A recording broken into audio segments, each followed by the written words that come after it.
Good morning student. आज हम लोग बसंत की बुक से पाठ 2 लाख की चूड़ियाँ पढ़ेंगे। इसके लेखक हैं कामता नाथ जी। कामता नाथ जी ने लाख की चूड़ियाँ पाठ के माध्यम से एक कहानी लिखी है, जिसमें उन्होंने यह बताया है कि मशीन से होने वाले व्यवसाय के कारण समाज में बेरोजगारी बहुत बढ़ गई है। आइए हम लोग देखें इस कहानी में क्या है। लेखक गर्मी की छुट्टियों में अपने मामा के घर आया करता था। उस गांव में बदलू नाम का एक मनिहार था जो चूड़ियाँ बनाने का काम करता था। किसकी चूड़ियाँ बच्चों? लाख की चूड़ियाँ। लाख क्या है? लाख एक धातु है। जैसे सोना, चांदी, पीतल धातु होता है, उसी तरह से लाख भी एक धातु है जिसको गलाकर भट्टी में गलाकर इसकी चूड़ियाँ बनती हैं। लेखक को उसके पास जाना बहुत अच्छा लगता था।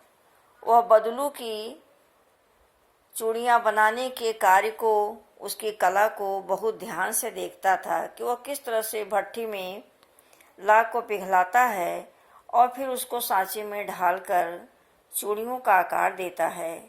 बदलू लेखक को लाख की छोटी छोटी गोलियां भी बनाकर देता था, जो लेखक को बहुत ही अच्छा लगता था। लेखक जब उसके पास जाता था तो वह उसे अपनी गाय के दूध की मलाई भी खिलाता था। बदलू लाख की चूड़ियों को अनाज लेकर देता था। जब महिलाएं उसके पास चूड़ियाँ लेने आती थीं तो वह अनाज लेता था और चूड़ियाँ देता था। इस लेन देन को वस्तु विनिमय कहा जाता है। एक वस्तु लेकर दूसरी वस्तु देना, यह वस्तु विनिमय कहा जाता है। शादी ब्याह के अवसर पर जिसे वह चूड़ियाँ देता था उससे वह ढेर सारी उपहार लेता था। बदलू का काम इसी तरह चलता था। गांव के सारे बच्चे बदलू को काका कहकर पुकारते थे। चूंकि लेखक का मामा का गांव था, लेकिन बदलू को वह मामा न कहकर, जैसे गांव के बच्चे बदलू को काका कहते थे तो वह भी काका ही कहता था।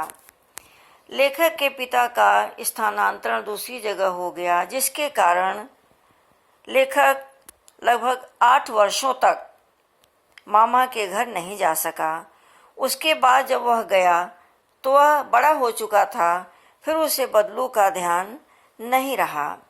अचानक एक दिन बरसात के समय में उसके मामा की लड़की आंगन में फिसल कर गिर गई और उसके हाथ में जो उसने कांच की चूड़ी पहन रखी थी वह टूट गई और उसकी कलाई से खून गिरने लगा। अचानक उसे, लेखक को बदलू का ध्यान हो आया। लेखक उसके घर गया। लेखक बदलू के घर गया। उसने देखा बदलू चारपाई पर लेटा है। लाख की चूड़ियाँ बनाने वाली कोई भी व्यवस्था नजर नहीं आई। काफी समय बीतने से बदलू लेखक को पहचान नहीं पाया, क्योंकि लेखक बहुत समय 8 साल बाद आया गांव में। तब उसने अपना परिचय दिया कि मैं जनार्दन हूँ, जिसको आप लाख की गोलियां बनाकर दिया करते थे। बदलू को जनार्दन का ध्यान हो आया।